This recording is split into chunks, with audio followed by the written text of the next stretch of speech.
Hello everyone, welcome to Magnet Brains Hindi Medium. This is Palak Rakhani, your English educator. Dear Class A students, इस video में हम बात करेंगे chapter number 6 Tess buys a miracle के exercises की. Let me tell you, इस chapter का explanation and question answers हम पिछले वीडियो में देख चुके हैं, तो डिस्क्रिप्शन में आपको लिंक मिल जाएगी जहां से आप पिछले वीडियोस देख सकते हैं.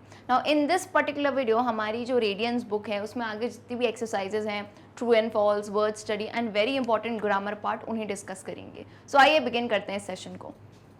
एक्सरसाइजेस का इंपॉर्टेंस समझना ज़रूरी है. एक्सरसाइजेस एग्जाम में भी आती हैं. सेकेंडली, आप जो ग्रामर बोलते हो ना कि मैम इंग्लिश अच्छे से नहीं बन रही है, सेंटेंसेस में गलती होती है, तो यही ग्रामर पढ़नी है आपको.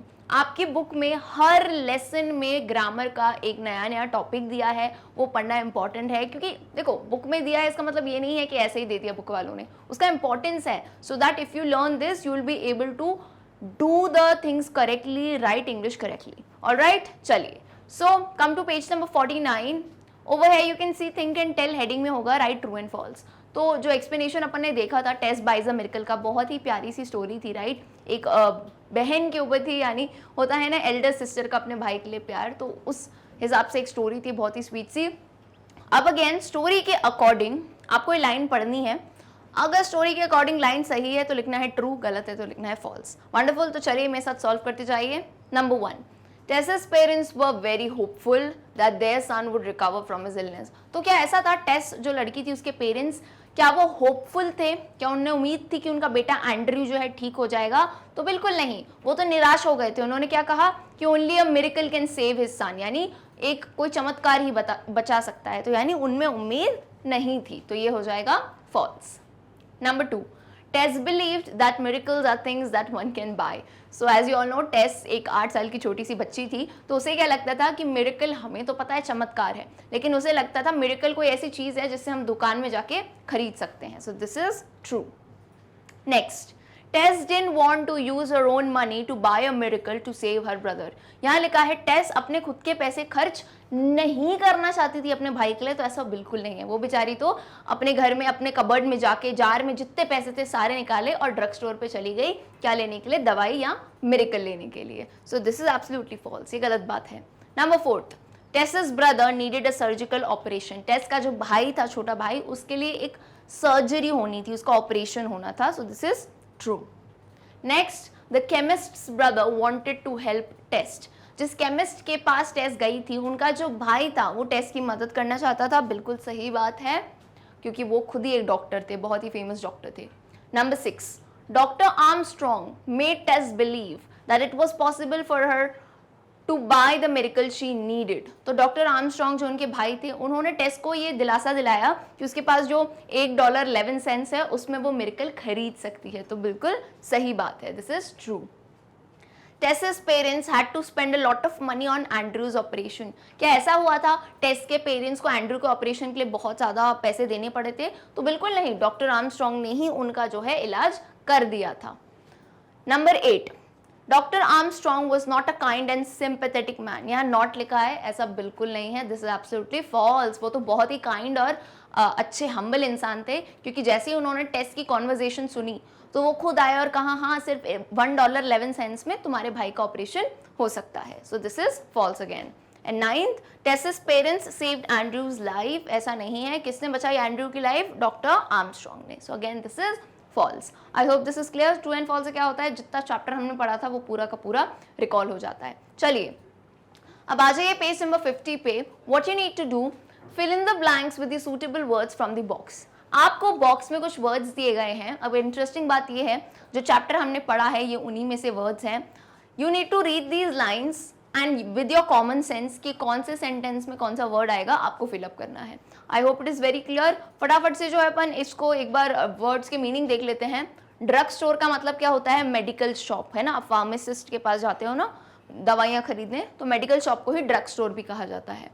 नेक्स्ट है शिकागो. शिकागो अगेन एक प्लेस का नाम है. मिरेकल, मिरेकल मतलब होता है चमत्कार जिसे हम कहते हैं. ऑपरेटेड यानी किसी का इलाज करना, ऑपरेशन करना.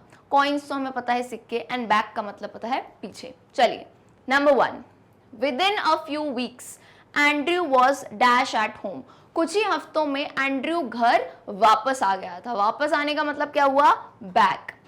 Number 2, my brother has just arrived from, मेरा भाई जस्ट अभी कहाँ से आया है, शिकागो से आया है। ये लाइन किसने कही थी, केमिस्ट ने कही थी।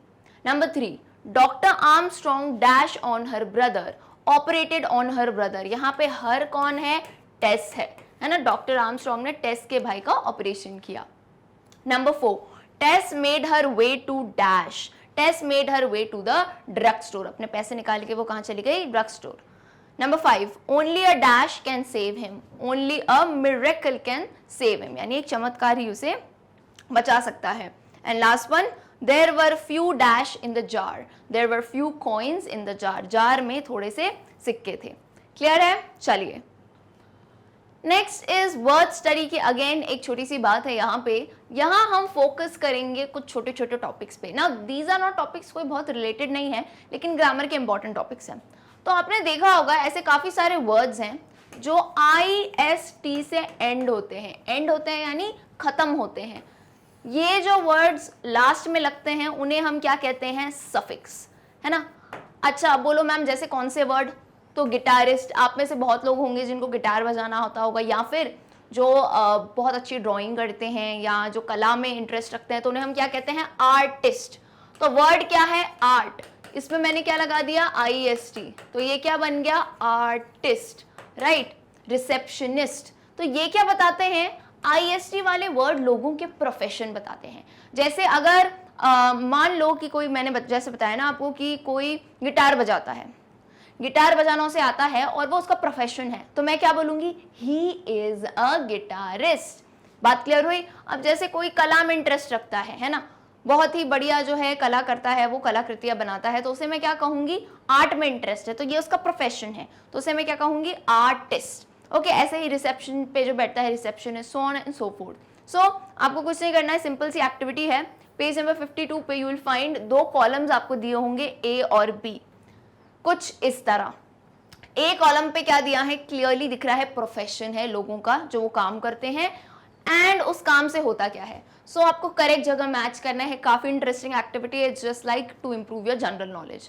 नंबर 1 क्या है, ये देखो। अच्छा कितने हैं, 1 से लेके 8 तक है, ध्यान रखना, तो नेक्स्ट पेज पे भी हो सकता है। Number 1 is dentist. अब डेंटिस्ट का नाम सुनते ही सभी को पता है, और मुझे लगता है लाइफ में सभी का कभी ना कभी पाला पड़ा है डेंटिस्ट, है ना, दांतों की प्रॉब्लम हुई है तो डेंटिस्ट कौन है भाई, यहाँ पे देखो, a person who is qualified to treat people's teeth, ऐसा इंसान जो लोगों के दांतों को ट्रीट करने में क्वालिफाइड हो। तो फर्स्ट का क्या हो जाएगा, बी हो जाएगा। अब एक चीज याद रखना, you guys have grown up, class 8 में हो, तो ऐसे ऐसे करके लाइनें मत बनाओ, है ना, इससे बहुत कंफ्यूजन होता है एग्जामिनर को भी। तो आप क्या करोगे, आप आंसर सेक्शन में ऐसे करके लिख सकते हो, ठीक है।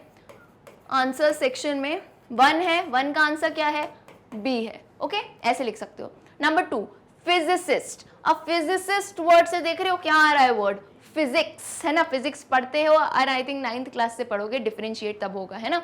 तो फिजिक्स सब्जेक्ट है। फिजिसिस्ट कौन, अ पर्सन हु स्टडीज फिजिक्स, जो फिजिक्स पढ़ते हैं उनमें मास्टरी करते हैं।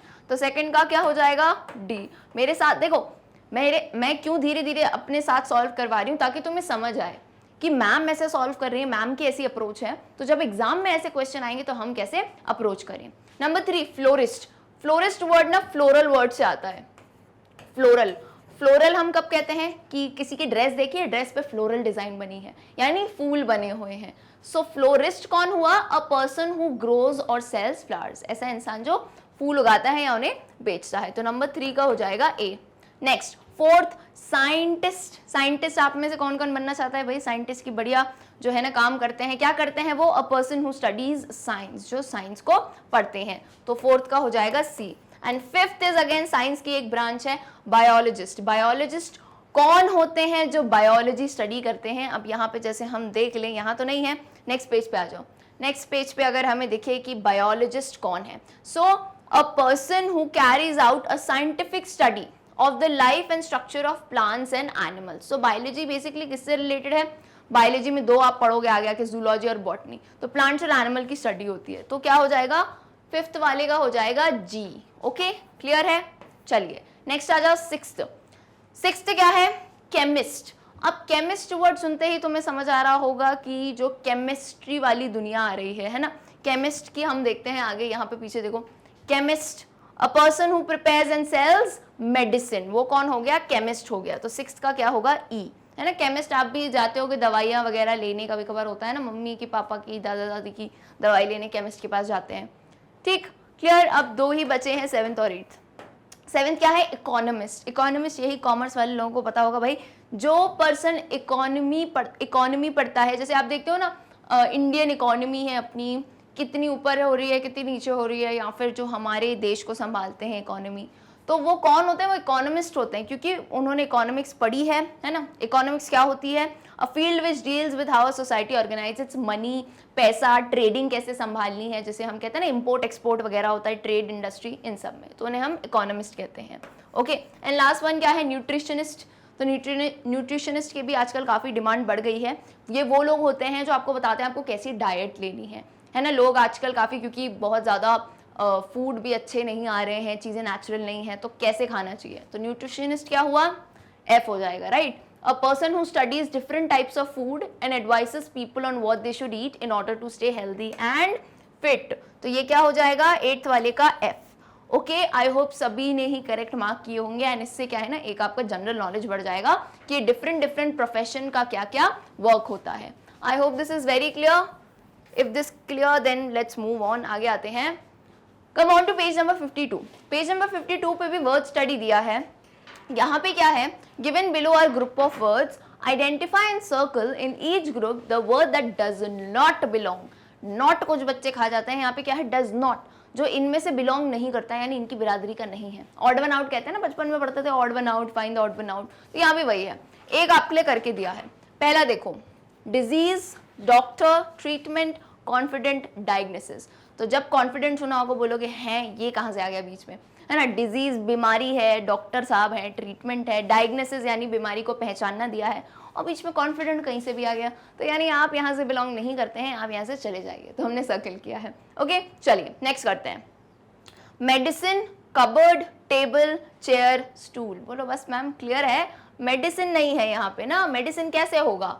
कबर्ड, टेबल, चेयर, ये अपने क्लासरूम याद आ गई, स्कूल याद आ गया है कि नहीं। चलो number 3, annoyed, irritated, loving, angry, cross. Very simple, loving हो जाएगा यहाँ पे, क्योंकि अनॉइड, इरिटेटिंग, एंग्री, क्रॉस का मतलब यही है गुस्से वाले वर्ड्स है ना, परेशानी वाले वर्ड्स हैं, और लविंग प्रेम वाला वर्ड हो गया। नंबर 4, वाइफ, हस्बैंड, डॉटर, सन, फ्रेंड। अब वैसे तो फ्रेंड भी फैमिली का ही पार्ट होता है, लेकिन एक्चुअल में बताएं तो यहाँ पे नहीं है ना, क्योंकि मम्मी पापा बेटा बेटी तो ये एक फैमिली हो गई, फ्रेंड थोड़ा अलग हो गया। Number 5, well dressed, smart, elegant, unkempt, well known. अब यहाँ पे सारे वर्ड्स देखो, वेल ड्रेस्ड क्या हुआ? अच्छा, बढ़िया तैयार हुआ है, स्मार्ट भी अच्छा है, एलिगेंट भी अच्छा है, वेल नोन भी अच्छा है, प्रसिद्ध। लेकिन अनकेम्ड का मतलब होता है अनटाइडी, मतलब गंदे तरीके से रहना, बिखरा बिखरा रहना, तो अगेन ये हो जाएगा हमारा सबसे ऑड वन आउट। ठीक है, वेल नोन, देखो वेल नोन को नहीं करोगे, क्योंकि क्या है ना, स्मार्ट, एलिगेंट, इसका मतलब ही क्या है? प्रसिद्ध है, अच्छे हो तो प्रसिद्ध हो गए, तो अनकेम्ड रहेगा, ऑड वन आउट। चलिए बहुत बढ़िया। अब नेक्स्ट आ जाओ, ग्रामर का very important topic, star mark लगाना, और इस लेक्चर को बहुत अच्छे से सुनना, direct and indirect speech, because when you will grow up 9th 10th grade तक, मतलब ये तो चलती रहेगी चीज, एंड इसमें ही मतलब काफी क्वेश्चंस बनते हैं एंड स्टूडेंट्स गलतियां करते हैं। So direct and indirect speech, सबसे पहले होता क्या है? स्पीच क्या होता है? बोलोगे मैम भाषण, ठीक है, वो भाषण अलग है। यहाँ पे स्पीच की बात ये है किसी का बोलना। अब जैसे डायरेक्ट का मतलब क्या है? डायरेक्ट वर्ड का मतलब क्या समझते हो? सिंपली कि मैम डायरेक्ट, सीधे सीधे, आमने सामने, है ना, मुझे तुमसे कुछ बात करनी है, मैं आई तुमसे सीधा बोला, है ना। और इनडायरेक्ट का मतलब क्या हुआ? मैंने तुमसे सीधे नहीं बोला, मैंने अपनी दोस्त से बोला, उसे कहा कि इसको बोल के आ, सो दैट इज इनडायरेक्ट। ये सिंपल लैंग्वेज की बात है, because it's very important to understand the concept. अगर कॉन्सेप्ट समझ आया हो तो अब समझना डायरेक्ट और इनडायरेक्ट स्पीच क्या होती है। देखो मेरी दोस्त मुझे जो है ना, देखो वैसे तो लड़कियों का ये बहुत ही ज़्यादा इसमें एक्सपर्टीज़ है कि इसमें गॉसिप करने में, है कि नहीं भाई, मज़ा आता है, कोई दिक्कत नहीं है। नाउ यहाँ पे 2 लड़कियाँ हैं, है ना, 2 नहीं एक्चुअली 3 दोस्त हम ले लेते हैं। एक है अमृता, एक है श्वेता, है ना, और एक है कौन ले लें? चलो सिमरन ले लेते हैं, ठीक है। ये 3 लड़कियाँ हैं। ओके, अब इसमें से अमृता और श्वेता जो है बहुत अच्छी फ्रेंड्स हैं, और सिमरन जो है इन दोनों की ठीक ठाक फ्रेंड है, ठीक है, मतलब हाँ। तो हुआ क्या कि श्वेता को जो है ना सिमरन की कोई बात पता चली, ध्यान से सुनना, ठीक है। श्वेता को सिमरन की कोई बात पता चली, है ना, सिमरन ने उसको कुछ बात बताई, ठीक है। तो अब श्वेता अमृता के पास गई। सिमरन ने कहा भाई किसी को बताना नहीं, लेकिन ये तो इसकी बेस्ट फ्रेंड है तो इसने तो जाके बता दिया। तो अब श्वेता सिमरन की बात बताएगी। सिमरन ने बताया कि तुम्हें पता है मैंने जो है ना 5,000 की ड्रेस खरीदी है, ऐसा उसने बताया उसको। ठीक है, होगा घर में शादी वादी होगी, ठीक है, अपने को क्या। सिमरन ने श्वेता को बताया कि मैंने 5,000 की ड्रेस खरीदी है। अब श्वेता ने जाके अमृता को बताया। श्वेता ने जाके अमृता को ये बोला, सिमरन ने ये कहा कि मैंने 5,000 की ड्रेस खरीदी है। यानी सिमरन के एग्जैक्ट कहे हुए वर्ड, मतलब उसको बिल्कुल याद था कि उसने क्या कहा था, एग्जैक्ट वर्ड कहे थे। तो तुझे पता है सिमरन ने क्या कहा कि मैंने जो है 5,000 की ड्रेस खरीदी है, ऐसा उसने कहा। तो ये कैसी स्पीच हो गई, डायरेक्ट स्पीच। जब कोई इंसान किसी के एग्जैक्ट कहे हुए वर्ड्स बताता है, दैट इज डायरेक्ट स्पीच। आपने देखा होगा चैप्टर में भी कहीं कहीं जो है ना आपको ऐसे डबल इन्वर्टेड कॉमास में किसी के लिखे हुए वर्ड मिलते हैं। इसका मतलब क्या हुआ, ये बीच में जो अक्षर है वो क्या है, किसी इंसान के डायरेक्ट कहे हुए शब्द। ये क्लियर हुआ, इसे कहते हैं डायरेक्ट स्पीच। इनडायरेक्ट क्या होगा, जब श्वेता जो है अमृता को सेम बात बताएगी लेकिन अपने शब्दों में, कि तुझे पता है सिमरन ने जो है ना 5,000 की ड्रेस खरीदी है। तो यहाँ पे उसने जो है वर्ड्स को थोड़ा आगे पीछे किया है, बात का मीनिंग वही रहेगा। It is very important to note, बात का मीनिंग कहीं भी चेंज नहीं होगा, सिर्फ कहने का तरीका बदलता है। I hope this is clear, basic समझ आया, क्योंकि स्टूडेंट्स ना एक स्पीच में और एक वॉइस में कंफ्यूज होते हैं, एक्टिव पैसिव वॉइस और डायरेक्ट, तो बहुत ही बेसिक सा इसमें डिफरेंस है। I hope this is clear. देखो यहाँ पे, suppose Amrita speaks the word I am tired. मान लो अमृता ने कहा आई एम टायर्ड, और कोई इंसान जो अमृता से बात कर रहा है कैसे बताएगा उसे, अमृता सेड, अमृता ने कहा। अब लिखने का तरीका देखना, अमृता सेड कॉमा लगाया, फिर डबल इन्वर्टेड कॉमा लगाया, फिर उसको एग्जैक्ट कहे शब्द लिखे, फुल स्टॉप लगाया एंड देन इसे एंड किया। ये पैटर्न फॉलो करना है लिटरेचर में, आप ये गलतियां नहीं कर सकते हो। पंक्चुएशन मार्क्स का अच्छे से ध्यान रखना है। I hope it is clear, समझ आई बात। चलिए, या तो इंसान ऐसे कह सकता है, ये अमृता के एग्जैक्ट कहे हुए वर्ड है, तो ये क्या हो गया, डायरेक्ट स्पीच, क्योंकि अमृता ने यही एग्जैक्ट लाइन कही कि आई एम टायर्ड। या फिर दूसरा तरीका क्या है सेम बात को कहने का, Amrita said that she was tired, Amrita ने कहा कि वो थकी हुई थी। तो बात तो वही है मैम, मतलब तो नहीं बता, दोनों बातों में क्या है, अमृता थकी हुई थी, लेकिन बस कहने का तरीका अलग था। So the second one accounts for indirect speech. अगर आप सभी ने नोट किया होगा, इनडायरेक्ट स्पीच में कहीं भी हम डबल इन्वर्टेड कॉमास का यूज नहीं करते हैं। Why? The reason is very obvious, because we are not quoting the exact words of the person. I hope this is very clear. चलिए, तो ऐसे ही काफी सारे सेंटेंसेस आपको देखने को मिलेंगे। क्लियर है? चलिए, अब जैसे यहाँ पे एक और एग्जांपल देखो, direct speech. Paras said is equal to, देखो आई एम टायर्ड, तो इसको हम कैसे लिखेंगे, अगर इसको मुझे लिखना हो डायरेक्ट स्पीच में, पारस सेड, यहां दिया हुआ है, आपको जो है इक्वल टू साइन नहीं लगाना है, आपको कॉमा लगाना है। पारस सेड आई एम टायर्ड, सब थके क्यों है पता नहीं, अमृता भी टायर्ड थी, पारस भी टायर्ड था। ठीक है, इसको अगर आप इनडायरेक्ट में लिखोगे कैसे, तो पारस सेड, कॉमा की जगह क्या आ जाएगा, दैट आ जाएगा। पारस सेड दैट, आई किस में बदल जाएगा, ही में, क्योंकि वो टायर्ड है। सो पारस सेड दैट ही, एम की जगह हो जाएगा वॉज, और टायर्ड तो टायर्ड ही रहेगा। ओके, क्लियर है। अच्छा, ये इतने में खत्म नहीं होता है, इसके बहुत सारे रूल्स होते हैं जो हमको पढ़ने होते हैं, है ना। इन हायर क्लासेस आप इनको क्लियरली अच्छे से पढ़ेंगे। क्लियर है बिल्कुल। चलिए, अब जो है यहाँ पे हम एक चीज डिस्कस करेंगे। जैसे मैंने आपको रूल्स की बात करी, तो यहाँ पे कुछ रूल्स हैं जिनको हमें समझना है। सबसे पहला रूल कि डायरेक्ट को इनडायरेक्ट में जब हम बदलते हैं तो टेंस कैसे चेंज होता है। यहाँ कहानी कैसे चल रही है, when you are changing direct speech to indirect speech. ठीक है, जब आप डायरेक्ट को इनडायरेक्ट में बदल रहे हो, तो सबसे इंपॉर्टेंट हमेशा क्या कहती हूं मैं, सेंटेंस बनाने के लिए काल, टेंस आना चाहिए, present tense, past tense, future tense. So direct speech में क्या होगा, अगर प्रेजेंट टेंस है, जैसे शी सेड इट्स कोल्ड, तो पास्ट सिंपल में बदल जाएगा, यानी प्रेजेंट किस में बदल जाएगा, प्रेजेंट सिंपल बदलेगा पास्ट सिंपल में। जैसे she said it is cold, it is क्या हो जाएगा, she said it was cold. ऐसे ही ये सारे रूल्स हैं। जैसे अगर प्रेजेंट कंटिन्यूअस में हुआ, प्रेजेंट कंटिन्यूअस का मतलब क्या होता है, कंटिन्यूअस का मतलब होता है जहां पे आईएनजी का इस्तेमाल हो। तो she said I am teaching English, बहुत सिंपल है, प्रेजेंट कंटिन्यूअस है, कुछ नहीं, उसको पास्ट कंटिन्यूअस कर दो। She said I am teaching की जगह क्या हो जाएगा, she said she was teaching, तो एम क्या हो जाएगा, वॉज में बदल जाएगा। क्लियर है? नेक्स्ट आओ, present perfect tense. Perfect tense जिनको समझ नहीं आता है उन्हें मैं समझाती हूं। कहीं भी आपको हैज या हैव दिख जाए, हैज या हैव दिख जाए तो वो क्या होगा, प्रेजेंट परफेक्ट टेंस। कहीं भी आपको हैज या हैव दिख जाए वो क्या होगा, प्रेजेंट परफेक्ट टेंस। बात क्लियर हुई? अच्छा, प्रेजेंट परफेक्ट टेंस के साथ एक चीज और याद रखना, हैज और हैव के साथ वर्ब का थर्ड फॉर्म लगता है V3। V3 क्या होता है, past participle. Forms of verb आप पढ़ेंगे ग्रामर में, है ना, जो हमारी ग्रामर के अलग से लेक्चर्स हैं उनमें, तो वहां पता चलेगा थर्ड फॉर्म ऑफ वर्ब क्या होता है, पास्ट पार्टिसिपल। अगर याद नहीं हो तो एक बार तुम लोग को मैं जो है रिकॉल करा देती हूँ 3 फॉर्म्स ऑफ वर्ब, फटाफट से अपन रिकॉल करते हैं। वैसे तो वर्ब के 5 फॉर्म होते हैं, लेकिन अभी टेंस में 3 ही पढ़ लो, काफी है। ठीक है, V1 V2 V3 इनका नाम है। V1 यानी first form of verb, V2 second form, V3 third form. First form of verb को हम बेस फॉर्म भी कहते हैं। Second form is basically past tense, simple past, और ये होता है पास्ट पार्टिसिपल। और ये सब जो है थ्योरी याद नहीं हो रही है अभी, कोई बात नहीं, बचपन में एक चीज पढ़ी है, ये बताओ मुझे, अभी देखोगे ना सबको याद आ जाएगा।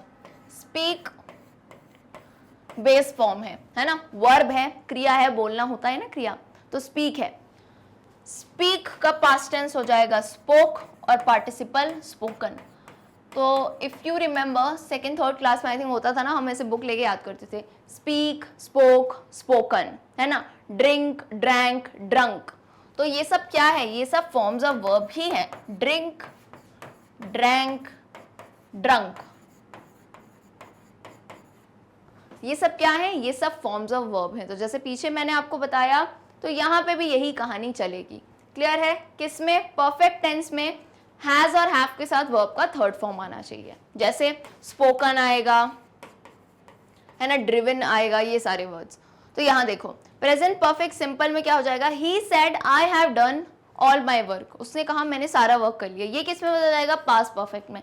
पास्ट परफेक्ट में बहुत सिंपल कहानी है, हैज और हैव की जगह बस क्या आ जाएगा, हैड आ जाएगा। So he said that he had done all his work, कोई दिक्कत नहीं है, सेम पैटर्न की कहानी है। नेक्स्ट आ जाओ, प्रेजेंट परफेक्ट कंटिन्यूअस क्या हो जाएगा, she said I have been teaching English. Perfect continuous में क्या होता है, हैव और हैज के साथ बीन लग जाता है, बस इतनी सी कहानी है। ठीक है, I have been teaching English for 7 years।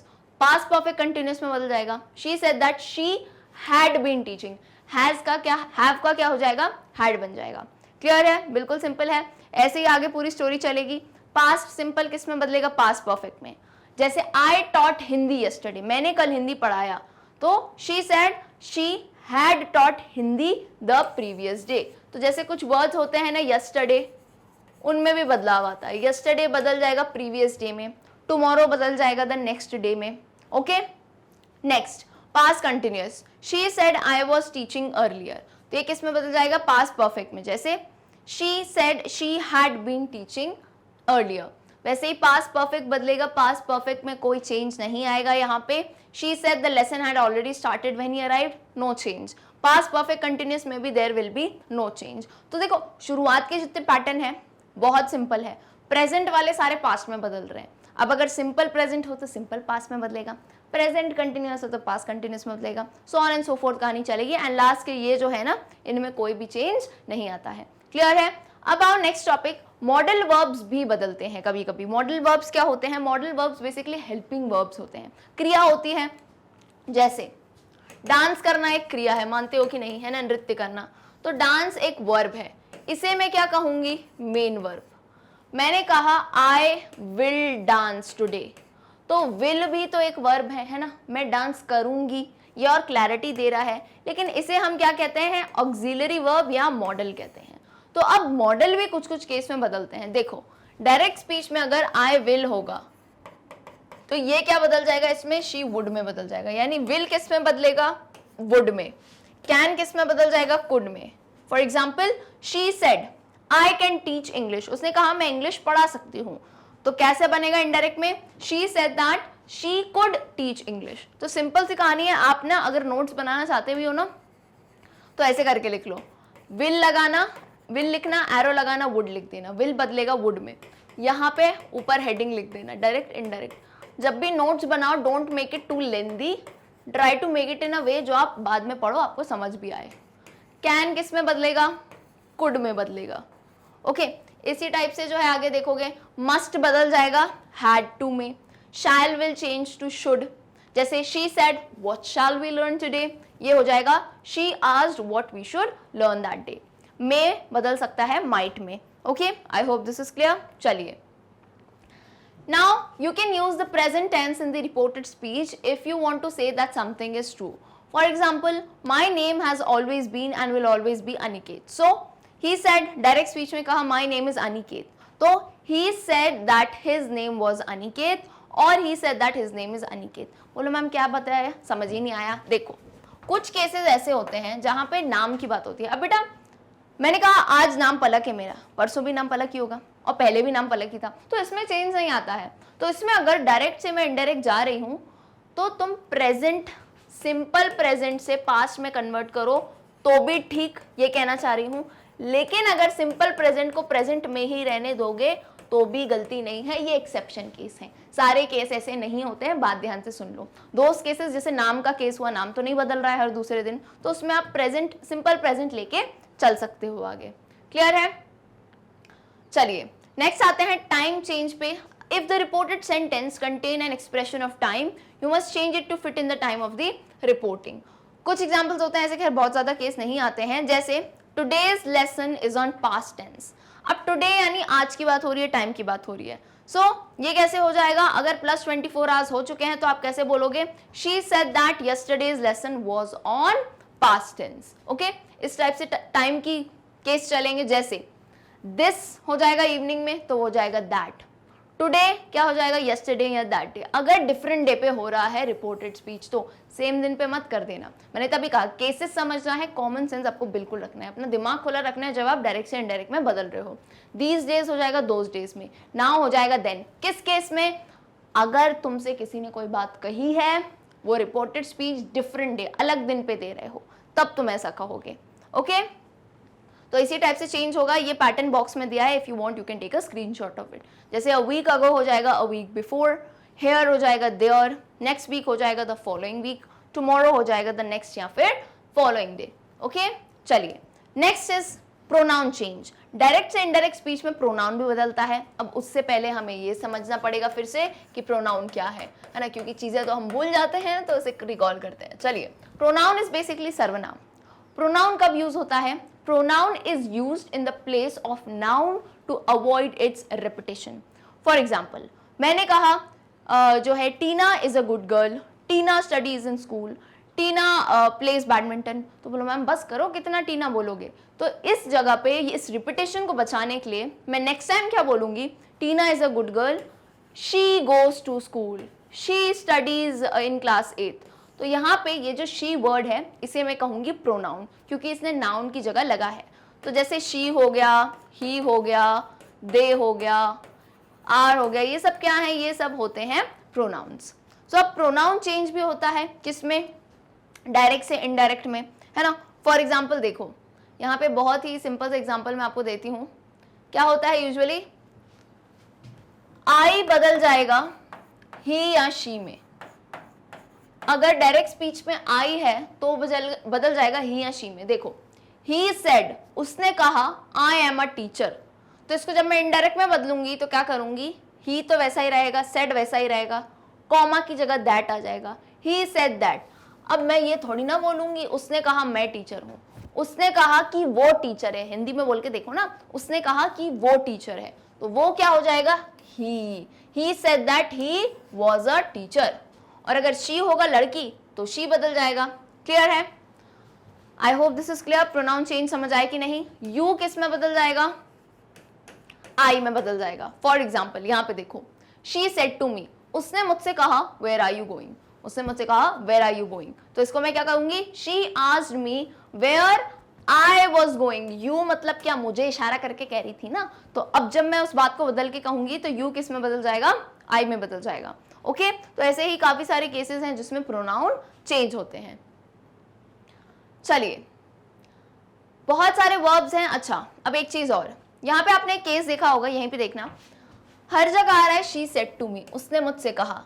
अब जब आप डायरेक्ट स्पीच पढ़ रहे हो तो ये क्या है, ये एक क्वेश्चन है, ये पूछा है। तो इनडायरेक्ट स्पीच में क्या करोगे ना, शी सेड की जगह शी आस्क्ड कर देना। इन्हें हम क्या कहते हैं, रिपोर्टिंग वर्ब कहते हैं, जो रिपोर्ट करते हैं। जैसे होता है ना न्यूज चैनल वगैरह पे रिपोर्टिंग एंकर्स होते हैं, है ना, रिपोर्टर्स होते हैं, तो ये रिपोर्टिंग वर्ब है। ये क्लियर कर देता है कि शी आस्क्ड में, अच्छा भाई प्रश्न पूछा गया है ना, या फिर शी एक्सक्लेम्ड विद जॉय, यानी वो खुश है। तो इसी टाइप के बहुत सारे आपको रिपोर्टिंग वर्ब्स यहाँ पे दिए गए हैं जिनको आप नोट कर सकते हैं। ये कब लगाओगे, दिमाग से, कि अगर डायरेक्ट स्पीच में प्रश्न पूछा गया है तो मैं आस्क्ड करूंगा, अगर किसी ने किसी का जवाब दिया तो रिप्लाइड बोलोगे, अगर इन्विटेशन दिया है तो इन्वाइटेड। तो ऐसे ही काफी सारे जो है क्या है आपके, ये सब क्या है, रिपोर्टिंग वर्ब्स हैं जो आपको मदद करते हैं बताने में जब आप इनडायरेक्ट स्पीच पढ़ोगे कि इंसान जो है एक्चुअल में कहना क्या चाह रहा है। या फिर तुमको किसी ने आदेश दिया, हुक्म दिया, मम्मी ने कहा कि जाओ दरवाजा बंद कर दो, तो my mother ordered me to close the door. Okay so इस टाइप से ये सारे रिपोर्टिंग वर्ब्स हैं। So use them properly and make what you say much more interesting and informative. तो इससे जो है बोलते हैं ना इन्फॉर्मेशन का एक लेवल एड ऑन हो जाता है। ओके चलिए वंडरफुल, नेक्स्ट आ जाओ। He asked me to come to the party may be changed into, हाँ देखो, अब बोलोगे मैम रिपोर्टिंग वर्ब का क्या काम है यार, क्यों करनी है इतनी मेहनत, तो यहाँ देखो, He asked me to come to the party, अब उसने मुझे बोला है कि पार्टी में आओ। अब यहाँ asked रिपोर्टिंग वर्ब है, इसकी जगह तुम क्या क्या लगा सकते हो ताकि इंफॉर्मेशन और अच्छे से पता चले। He invited me to the party, बहुत ही बढ़िया, फिर तो चीजें clear.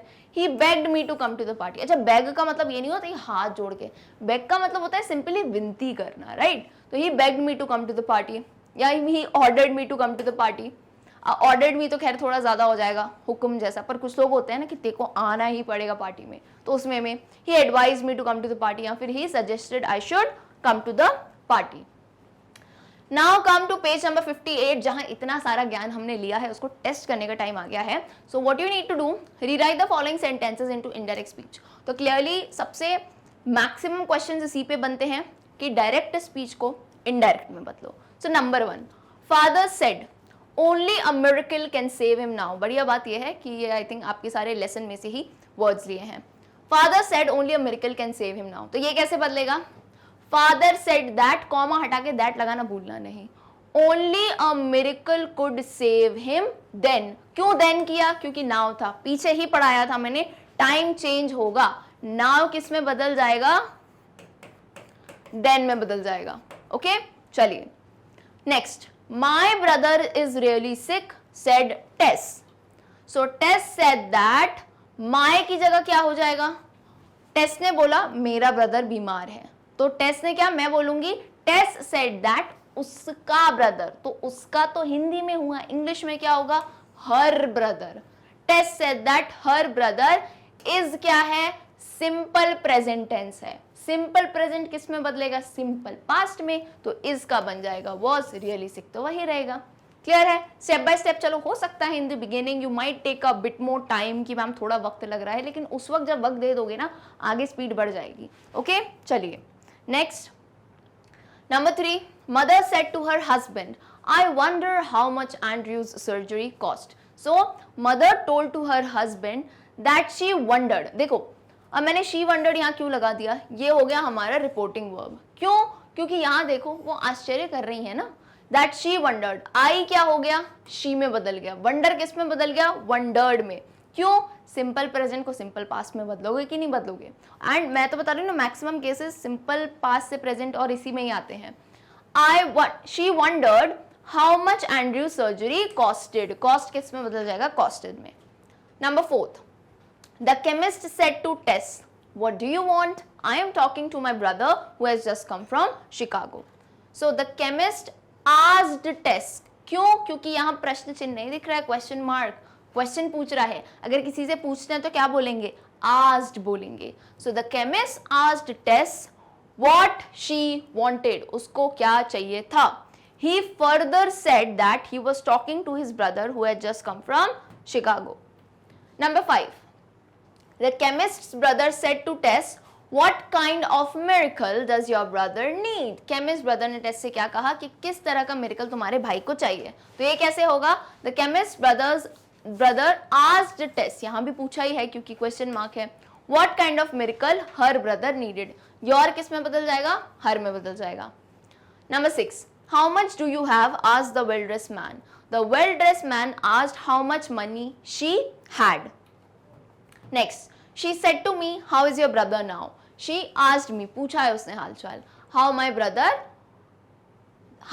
was my brother then? Okay, is किस में बदल जाएगा? Was में बदल जाएगा. चलिए, number 8. He said to her, what do you want? He asked her what she wanted. You किस में बदल गया? She में बदल गया. Want बदल जाएगा wanted में. Tess replied, he is really sick and he needs an operation. So Tess replied that he is किस में बदल जाएगा? Was में. He was really sick and he needed an operation. Needs की जगह क्या हो जाएगा? Needed हो जाएगा. Okay, now report the following verb in direct speech. अब क्या है? अब तुम्हें दिया है indirect speech में. You need to report it into direct speech. So काफी आसान. देखो, यूजुअली मैं बताऊं तो इनडायरेक्ट से डायरेक्ट काफी आसान हो जाता है. The shopkeeper asked me what I wanted. The shopkeeper said to me, comma लगा देना, क्वेश्चन जो है यहाँ पे इन्वर्टेड कॉमास लगा दो और लिख दो question. What do you want? तुम्हें क्या चाहिए? Number 2. I requested my brother to help me in chemistry. I said to my brother, comma, please help me in chemistry. अच्छा, प्लीज मैम आपने खुद से क्यों लगा दिया? तो देखो ना बेटा, रिक्वेस्टेड दिया है, इससे इंफॉर्मेशन क्लियर होती है कि सामने वाला विनती कर रहा है. सो अगर विनती करने में डायरेक्ट स्पीच में कौन सा वर्ड यूज करोगे? प्लीज यूज करोगे ना. So please help me in chemistry.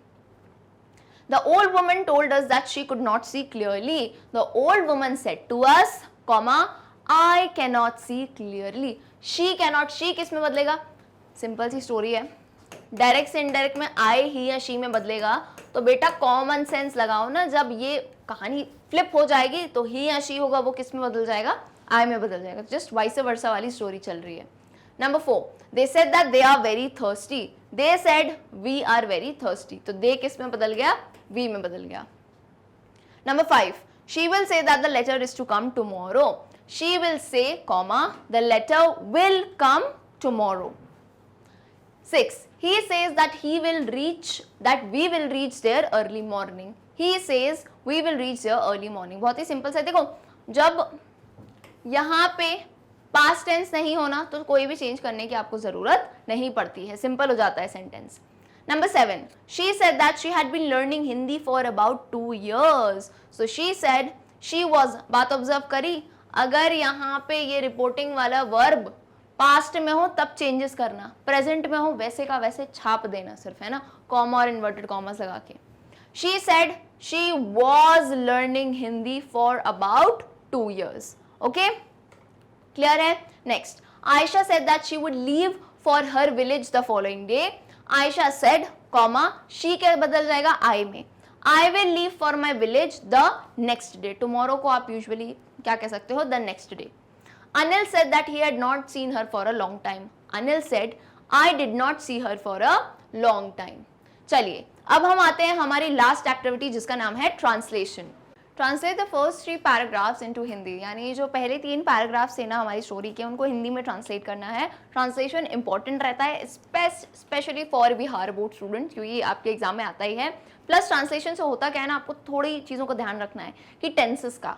अब जैसे आ रहा है, जा रहा है, आया, गया, तो ये सारी चीज़ें आपको इंग्लिश से हिंदी में सही ट्रांसलेट करनी है. जैसे फर्स्ट पैराग्राफ है, One day 8-year-old Tess overheard her parents talking about her little brother Andrew. She came to know that Andrew was very sick and that her parents didn't have enough money for his treatment. Tess heard her father say, only a miracle can save him now. तो इसे हिंदी में कैसे लिखेंगे?